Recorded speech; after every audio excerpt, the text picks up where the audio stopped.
전북 완주군 한적한 시골 마을. 들판을 내려다보는 오래된 붉은 벽돌집 안에서 이연옥은 천천히 차를 따르고 있었다. 그녀의 앞에 놓인 찻잔은 오래되어 유약이 군데군데 벗겨져 있었고 창밖에는 아직 봄 기운이 다 퍼지지 않은 산비탈이 멍하니 누워 있었다. 이연옥은 예전엔 화가였다. 24세 첫 개인전을 열고 30에 결혼했고 33세 남편을 잃었다. 그리고 그의 겨울, 수진을 안았다. 그 아이는 자신이 다시 붓을 들 수 없게 만든 존재이자 동시에 세상을 버티게 만든 이유였다. 수진은 서울에서 미술관 큐레이터로 일한다. 늘 바빴고 늘 멀리 있었다. 몇 달 전 전화로 들려온 목소리는 단호하고 또 어딘가 설레 보였다. 엄마 결혼하려고요. 나 좋아하는 사람 생겼어요. 처음에는 흔한 연애 이야기인 줄 알았다. 하지만 일주일도 지나지 않아 수진은 직접 내려와 말했다. 상견례 날짜를 잡았다고. 그날의 수진은 화장을 하고 있었고 말투도 어딘가 조금 낯설었다. 하윤 씨는 중학교 선생님이에요.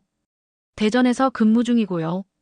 저보다 1살 어리지만 책임감 있고 정말 좋은 사람이에요. 좋은 사람. 책임감 있는 사람.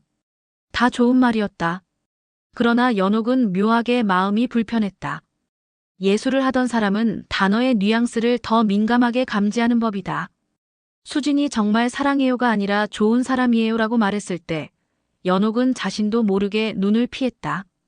결혼이란 게 사랑으로만 되는 일은 아니잖아요. 서로 맞춰가고 견뎌내야 하죠. 수진의 말이 틀린 건 아니었다. 다만 그 말은 누가 해도 되는 말은 아니었다. 사랑 없이 결혼한 이들이나 할 법한 말이었다. 그리고 딸의 눈빛에서 진심이 다 보이지 않았다. 연옥은 마음 한구석이 따끔해지는 느낌이었다. 며칠 뒤 수진은 상견례 장소를 전주 한옥마을에 있는 조용한 찻집으로 정했다. 상대 부모님은 서울에서도 상견례를 해본 적이 없어 분위기 좋은 곳이면 된다고 했단다. 예쁜 곳이긴 하지. 하지만 서울에서 내려오시는 분들이 거기까지 오는 게 쉬운 일은 아니지 않니? 수진은 웃으며 말했다. 그러니까 전주로 모시고 싶어요. 엄마도 오랜만에 한옥마을 가자. 좋아하잖아. 이연옥은 말없이 고개를 끄덕였다. 차마 나는 너를 그런 곳에서 시집 보내고 싶지 않다고는 하지 못했다. 연옥은 책상 서랍 깊숙한 곳에서 오래된 붓 하나를 꺼냈다. 오래전 수진이 유치원 졸업식 날 그려달라고 했던 하트 날개. 천사가 아직도 캠퍼스 한 귀퉁이에 남아 있었다. 그날 그녀는 다시 그림을 그릴 수 없다고 결심했었다. 딸 하나를 제대로 키우는 게 세상을 그리는 것보다 더 중요하다고 생각했으니까요. 그리고 지금 그 딸이 자신 모르게 다른 세계로 걸어가고 있었다. 연옥은 그게 조금 두려웠습니다. 서울 성수동. 낡은 벽돌 빌라 꼭대기층. 햇빛이 비스듬히 쏟아지는 작은 거실에서 이수진은 조심스럽게 머리를 빗고 있었다. 다림질된 하늘색 셔츠 위로 긴 생머리가 흘러내렸고 거울 속의 그녀는 평소보다 조금 더 단정했다. 하지만 표정은 어딘가 무거워 보였다. 그녀는 곧 하윤을 만나기로 했다. 서로의 부모님과 상견례를 앞두고 마지막으로 조율할 것이 많았다. 식사 메뉴, 예의, 선물, 그리고 어머니의 눈치. 수지는 미리 적어놓은 노트를 한 장 한 장 넘기며 중얼거렸다. 우리 엄마 말씀은 안 하셔도 예민하셔요. 어렸을 때부터 그래왔어요. 조용한데 날카로운 분이에요. 정아윤은 그녀의 이야기를 들으며 고개를 끄덕였다. 그의 표정은 늘 그렇듯 다정했고 말투는 느리고 조심스러웠다. 걱정 마요. 우리 부모님은 사람 좋으셔. 오히려 좀 무던한 편이죠. 첫인상만 잘 넘기면 돼요. 수지는 미소를 지었지만 불안함은 가시지 않았다. 머릿속에는 여전히 어머니의 표정이 떠올랐다. 딸이 결혼하겠다고 했을 때 연옥은 한참을 아무 말도 하지 않았고 상견례 날짜를 정한 날엔 피곤하다며 전화를 일찍 끊었다. 수지는 그런 엄마의 반응이 괜히 신경 쓰였다. 어렸을 적부터였다. 그녀는 엄마의 눈치를 많이 봤다. 예쁜 옷을 입고 싶을 때도 다른 친구들처럼 피아노 학원을 다니고 싶을 때도 엄마의 표정이 먼저 떠올랐다. 미술관 큐레이터가 된 것도 어쩌면 엄마의 그림자를 좇은 결과였는지도 모른다. 엄마는 늘 이렇게 말했다. 평범하게 살지 마. 너는 다르게 살아야 해. 그게 너의 복이야.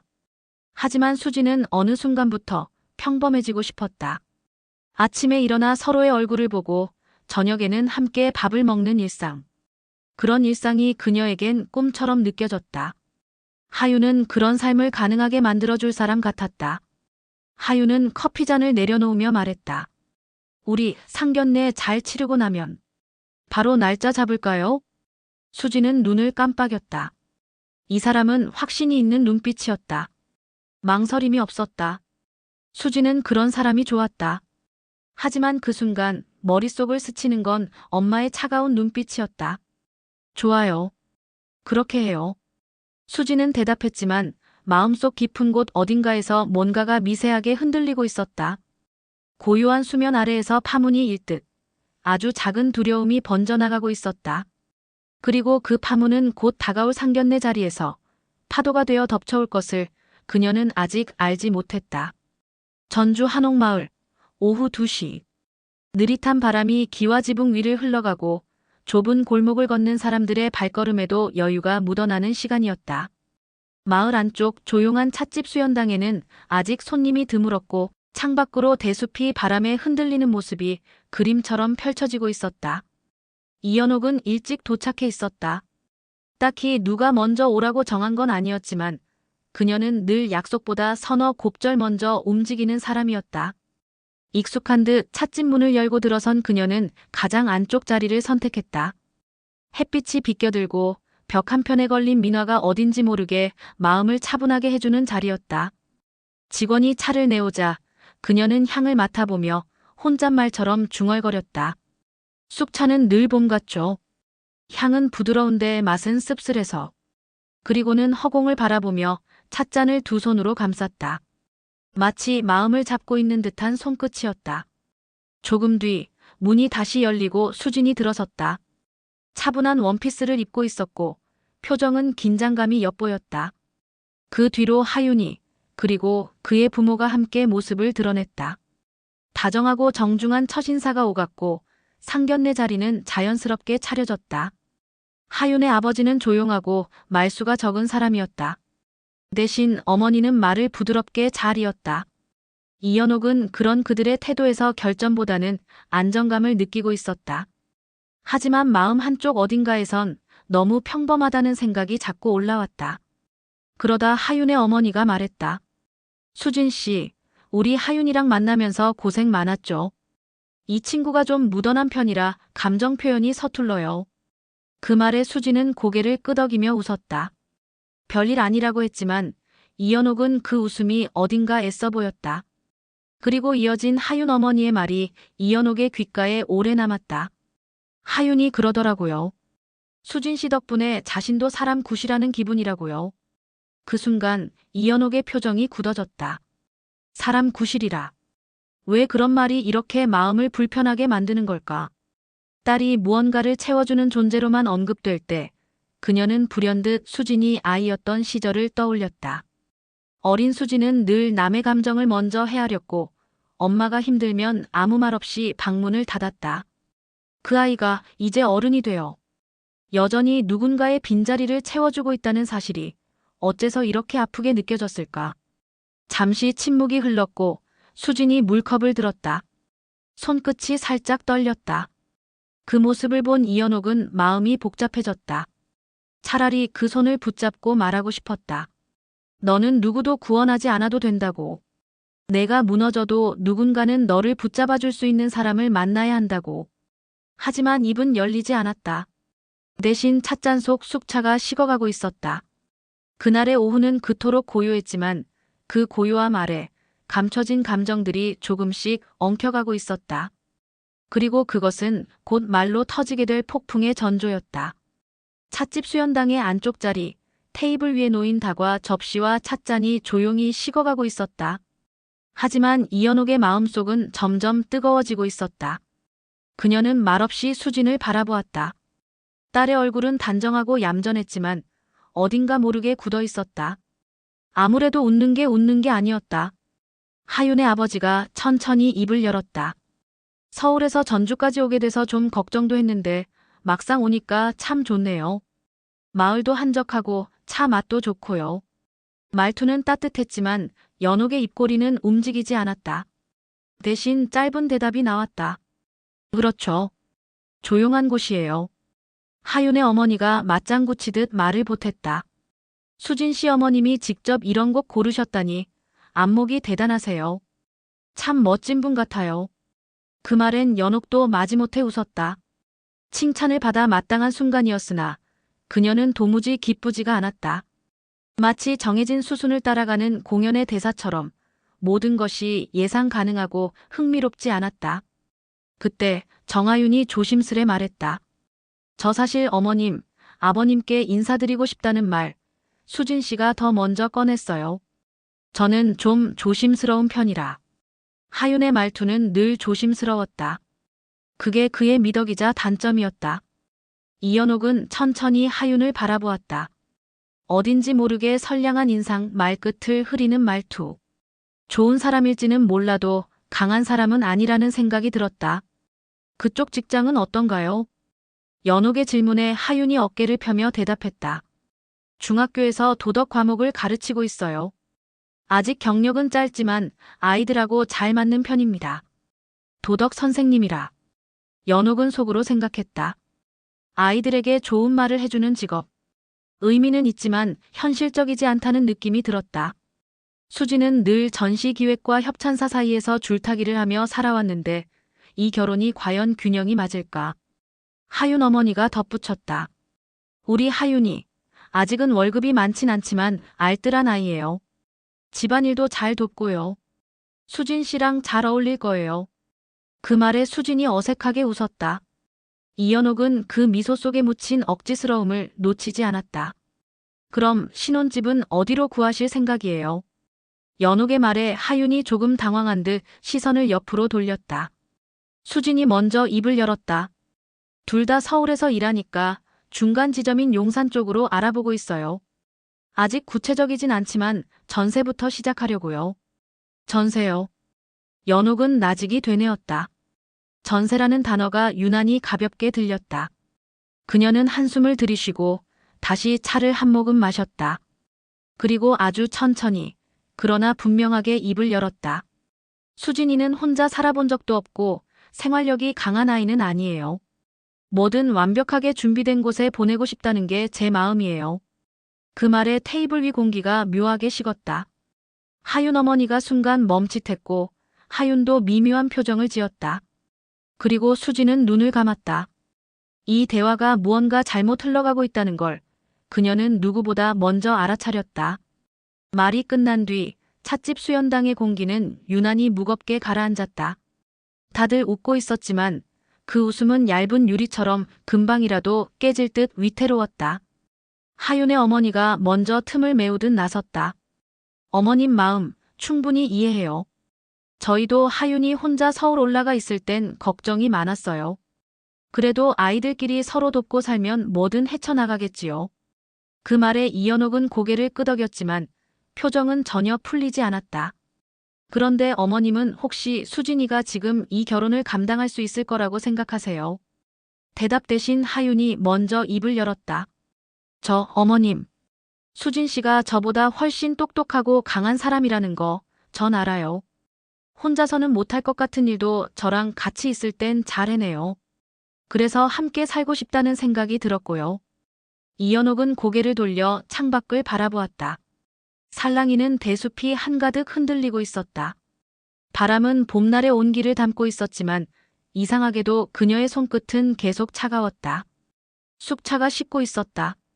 그 아이를 수진이를 너희는 얼마나 아는 거니? 그 말은 입 밖으로 나오지 않았다. 대신 그녀는 다시 찻잔을 들었다. 미지근한 차가 입속을 천천히 타고 내려갔다. 달지 않은 향, 씁쓸한 끝맛. 마치 오늘 이 자리 같았다. 그때 수진이 조심스럽게 말했다. 엄마. 나 그냥 엄마 마음이 너무 앞서서 그런 거 알아. 근데 나도 이제 30이 넘었고 엄마랑 다르게 살아도 괜찮잖아. 그 말에 이연옥은 천천히 시선을 돌려 딸을 바라보았다. 수지는 한치의 흔들림 없는 눈으로 그녀를 보고 있었다. 그 눈이 마치 오래전 자신을 보는 듯해서 순간 가슴이 덜컥 내려앉았다. 나도 그랬지. 25에 당신 아빠에게 그렇게 말했었지. 당신 할머니 앞에서 나도 내 방식대로 살겠다고. 그리고 그렇게 살아버렸지. 하지만 그 삶이 결국 어떤 무게로 돌아왔는지 누구보다 잘 알고 있는 사람은 이연옥 자신이었다. 하윤의 아버지가 조심스럽게 웃으며 말했다. 아이들이 서로 믿고 있다면 저희는 그 믿음을 지지하고 싶습니다. 저희야 뭐 아이들 행복만 생각하지요. 그 순간 연옥은 마음 한구석이 멍해졌다. 행복이라 그게 말처럼 쉬운 일이던가. 그녀는 여전히 딸이 자신 없이 제대로 살 수 있을지 확신할 수 없었다. 그 걱정은 사랑일까 아니면 집착일까. 그녀는 아직 그 답을 알지 못했다. 상견례가 끝나갈 무렵 다과 접시의 과일은 손도 대지 않은 채 남아있었고 찻주전자 속 차도 거의 식어 있었다. 누구도 먼저 자리를 털고 일어날 엄두를 내지 못한 분위기였다.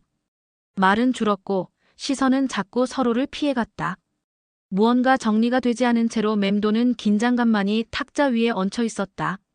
그때였다. 이연옥이 조용히 입을 열었다. 수진이 아버지가 살아계셨다면 아마 이런 자리는 제가 아닌 그 사람이 했을 거예요.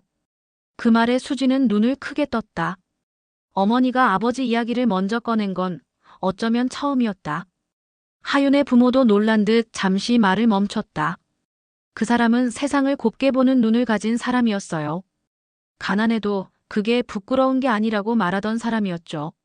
수진이 웃는 얼굴이 가끔 그 사람을 꼭 닮았어요. 말끝은 흐려졌고 연옥의 시선은 허공 어딘가에 고정되어 있었다. 그녀는 스스로가 무슨 말을 하고 있는지도 모르겠다는 듯 멍한 눈을 하고 있었다. 저는 수진이 잘못된 선택을 할까봐 두려웠어요. 딸을 혼자 키우다 보니 늘 제 시선이 기준이 되어버렸고요. 그래서 그 아이가 어떤 삶을 원하는지는 제대로 들여다보지 못했는지도 모르겠어요. 수진의 눈에 물기가 어렸다. 그 말이 꼭 사죄 같았고 동시에 유언처럼 들리기도 했다. 어머니. 수진이 나직하게 불렀지만 연옥은 딸을 보지 않았다. 그 대신 천천히 말끝을 맺었다. 이제 와서 이렇게 말한다고 해서 모든 게 정리되진 않겠죠. 하지만 수진아, 너도 알 거야. 내가 얼마나 너한테 기대고 살아왔는지. 그 말에 수진은 고개를 숙였다. 엄마가 세상을 향해 말하지 못했던 외로움, 두려움, 그리고 깊은 사랑. 그 모든 것이 그 한마디 속에 담겨 있었다. 하윤은 그 순간 말없이 수진의 손을 잡았다. 그리고 처음으로 또렷하게 말했다. 어머님, 수진 씨를 웃게 하는 삶을 살겠습니다. 그게 제가 결혼을 결심한 이유예요. 그 마음 바꾸지 않겠습니다. 그 말에 연옥은 고개를 천천히 들었다. 하윤의 눈빛은 확신에 차 있었고 거짓이 없었다. 그 눈을 바라보며 연옥은 오래된 고집이 조금씩 녹아내리는 것을 느꼈다. 그리고 그 순간 문득 남편이 세상을 떠나기 전 마지막으로 남긴 말이 떠올랐다. 수진이는 나 없는 세상에서 살아갈 거야. 당신 그 아이를 너무 붙들지 말고 보내줘요. 그 말은 늘 마음속 깊은 곳에 묻어둔 유언이었고 이제야 그녀의 귀에 또렷하게 들려오는 듯했다. 전주로 돌아오는 KTX 열차 안 이연옥은 창밖을 바라보고 있었다. 햇살은 유리창 너머로 깊숙이 스며들었고 빠르게 지나가는 들녘은 봄빛으로 물들어 있었다. 그녀는 팔걸이에 팔을 얹고 있었지만 마음은 여전히 멍하고 무거웠다. 수진은 같은 칸 옆자리에 앉아 있었지만 둘 사이엔 긴 침묵이 흐르고 있었다. 말을 꺼내기엔 너무 조심스러운 분위기였고 또 굳이 말을 하지 않아도 서로의 감정이 고스란히 느껴지고 있었기에 그 침묵은 이상하게 익숙했다. 엄마. 수진이 입을 열었다. 목소리는 낮았고 떨림이 묻어 있었다. 나 정말 결혼하고 싶어요. 그 사람 하윤 씨랑. 연옥은 고개를 돌리지 않았다. 대신 눈을 감았다. 수진의 말 한마디 한마디가 뼈마디처럼 저려왔다. 그 말엔 단순한 사랑이 아니라 살아내려는 의지가 담겨 있었다. 하윤 씨가 특별해서가 아니라 그냥 함께 사는 삶이 특별할 것 같아서요. 그 사람과는 말이 없어도 마음이 편하고요. 내가 나로 살아도 괜찮다고 느껴져요. 연옥은 천천히 눈을 떴다. 창밖 풍경은 여전히 빠르게 지나가고 있었고 그녀의 마음도 이제는 멈출 수 없는 시간 속에 실려 떠내려가는 기분이었다. 나는 너를 너무 오래 붙잡고 있었던 걸까? 그 말은 입 밖으로 나오지 않았지만 연옥은 손등을 바라보았다. 그 손은 수진이 처음 걸음을 떼었을 때부터 자전거를 배울 때 첫 생리를 했던 날 밤까지 늘 붙잡아왔던 손이었다. 하지만 이제는 그 손을 놓아야 할 때가 왔다는 걸 본능처럼 느끼고 있었다. 그래. 살아보면 알게 돼. 사랑이란 게 꼭 뜨겁고 확신에 찬 것만은 아니라는 거. 그저 함께 있는 시간이 편하고 나를 버티게 해주는 사람. 그 사람이 진짜 짝이라는 걸. 연옥은 조용히 한마디를 꺼냈다. 수진아, 너 참 많이 컸구나. 수진은 눈시울을 붉혔다. 그동안 엄마 눈치 보느라 나답게 산 적 별로 없었던 것 같아요. 그래서 미안하고 또 고마워요. 이연옥은 고개를 끄덕이며 천천히 손을 뻗었다. 수진의 손등 위에 손을 얹은 채 아주 작은 목소리로 말했다. 잘 살아. 엄마가 이젠 손 놓을게. 그게 사랑이라는 걸 이제야 알겠구나. 그 순간 서로의 손끝이 따뜻해졌다. 말로 다 하지 않아도 엄마와 딸은 그렇게 서로를 이해하고 있었다. 열차는 곧 서울역에 도착할 예정이었다. 서울의 봄은 생각보다 빠르게 찾아왔다. 며칠 전까지만 해도 차가웠던 바람은 제법 부드러워졌고 동네 가로수들 사이로 매화가 하나둘 피어 있었다. 이수진은 원래 계절의 변화에 예민한 사람이 아니었지만 이상하게도 요즘은 바람 한 줄기에도 마음이 흔들렸다. 그녀는 주말 아침 잠에서 일찍 깨어났다. 카페처럼 꾸며둔 원룸 주방에서 조용히 커피를 내렸다. 창문을 열자 신선한 공기와 함께 어렴풋한 햇살이 실내로 스며들었다. 식탁 위엔 전날 다녀온 전시회의 브로셔와 하윤이 놓고 간 손글씨 편지가 함께 놓여 있었다. 그의 글씨는 조심스러우면서도 단단했다. 우리 6월에 하자. 당신 마음 정리되면 그땐 다시 말해줘요. 나는 그때도 같은 마음일 거니까. 수지는 그 글을 다시 한번 천천히 읽었다. 그리고 마음이 조용히 흔들렸다. 그날 이후 어머니와의 관계는 크게 다르지 않았다. 서로 사과하지 않았고 울지도 않았다. 그저 말의 결이 달라졌다. 엄마는 예전처럼 간섭하지 않았고 수진도 더는 해명하려 하지 않았다. 그 변화는 아주 작았지만 분명히 있었다. 일주일 전 어머니는 택배 상자 하나를 보내왔다. 안에는 오래된 그림 하나가 들어있었다. 캔버스에 그려진 건 날개 달린 천사. 어린 수진을 위해 연옥이 그려주었던 마지막 그림이었다. 뒷면에는 짧은 메모가 붙어 있었다. 내가 널 놓았다는 건 내가 날 잊어도 괜찮다는 뜻이 아니야. 이제 너를 믿겠다는 뜻이야. 수지는 그 글을 보고 조용히 눈물을 흘렸다. 엄마는 그렇게 자기 방식으로 안녕을 말하고 있었다. 봄이 오고 있었다. 겨울 내내 닫혀있던 마음의 문틈에도 따스한 바람이 스며들기 시작했다. 그날 저녁 수지는 하윤에게 전화를 걸었다. 하윤 씨, 우리 6월 좋아요. 전화기 너머의 목소리가 잠시 멈췄다. 그리고 차분한 대답이 돌아왔다. 그래요. 나 준비되어 있어요. 수진 씨가 오기만 하면 돼요.